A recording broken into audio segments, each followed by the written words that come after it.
নমস্কার সকলকে। আজ আমি আরও একটি নতুন ভিডিও নিয়ে চলে এসেছি।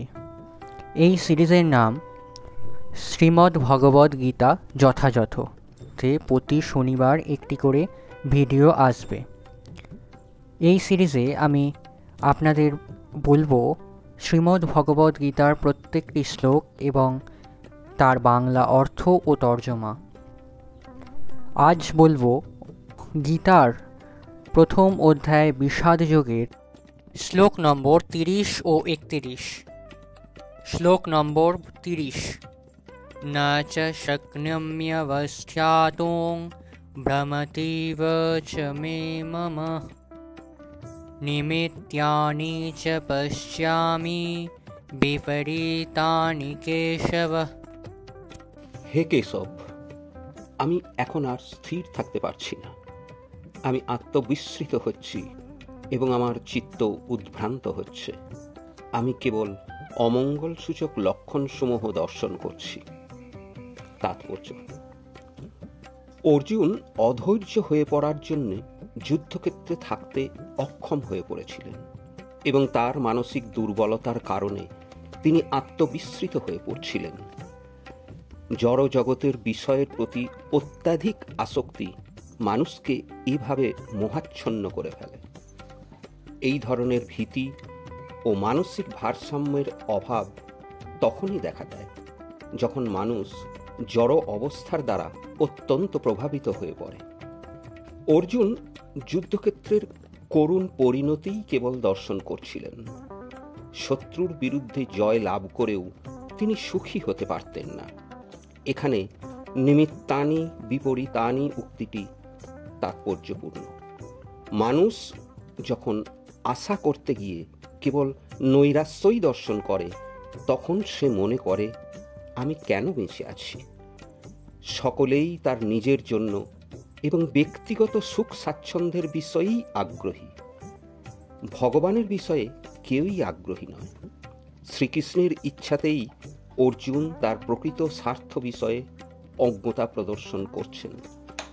মানুষের প্রকৃত স্বার্থ নিহিত রয়েছে বিষ্ণু বা শ্রীকৃষ্ণেরই মাঝে। মায়াবদ্ধ জীবেরা এই কথা ভুলে যায়, আর তাই তারা জড়জাগতিক দুঃখ কষ্ট ভোগ করে। অর্জুন মনে করছিলেন যে তার পক্ষে যুদ্ধে জয়লাভ করাটা হবে মর্মবেদনারই কারণ মাত্র। শ্লোক নম্বর 31।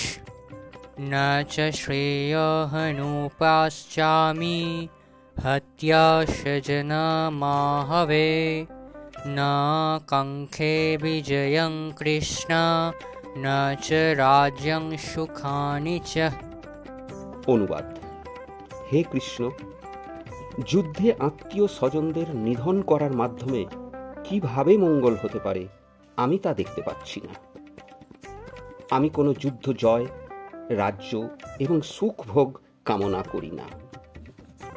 তাৎপর্য: বিষ্ণুই বা শ্রীকৃষ্ণই যে তাদের প্রকৃত স্বার্থ তা না জেনে বদ্ধ জীবেরা দেহগত সম্পর্কের দ্বারা আকৃষ্ট হয়ে সুখী হতে চায়। জীবনের এই প্রকার অন্ধ ধারণার বশবর্তী হয়ে তারা এমনকি জাগতিক সুখের কারণগুলিও ভুলে যায়। এখানে অর্জুনের আচরণ থেকে মনে হয় যে তিনি তার ক্ষাত্র ধর্মও ভুলে গেছেন। শাস্ত্রে বলা হয়েছে, দুই রকমের মানুষ পরম শক্তি সম্পন্ন ও উজ্জ্বল আলোকে উদ্ভাসিত সূর্যালোকে উত্তীর্ণ হন। তাঁরা হলেন শ্রীকৃষ্ণের আজ্ঞানুসারে যুদ্ধে অবতীর্ণ হয়ে রণভূমিতে প্রাণত্যাগ করেন যে ক্ষত্রিয়, এবং সর্বত্যাগী সন্ন্যাসী যিনি আধ্যাত্ম চিন্তায় গভীরভাবে অনুরক্ত। অর্জুন তার আত্মীয় স্বজনের প্রাণ হনন করার কথা তো দূরের কথা, তার শত্রুকে পর্যন্ত হত্যা করতে নারাজ ছিলেন। তিনি মনে করেছিলেন তাঁর স্বজনদের হত্যা করে তিনি সুখী হতে পারবেন না, আর তাই তিনি যুদ্ধ করতে চাইছিলেন না। ঠিক যেমন মানুষ ক্ষুধা না থাকলে রান্না করতে চায় না। এখন তিনি স্থির করেছেন অরণ্যের নির্জনতায় নৈরাশ্যপীড়িত জীবন অতিবাহিত করবেন, কিন্তু ক্ষত্রিয় রূপে জীবন ধারণের জন্য তার একটি রাজত্বের প্রয়োজন ছিল, কারণ ক্ষত্রিয় অন্য কোনো পেশায় নিযুক্ত হতে পারেন না। কিন্তু অর্জুনের কোনো রাজত্ব ছিল না।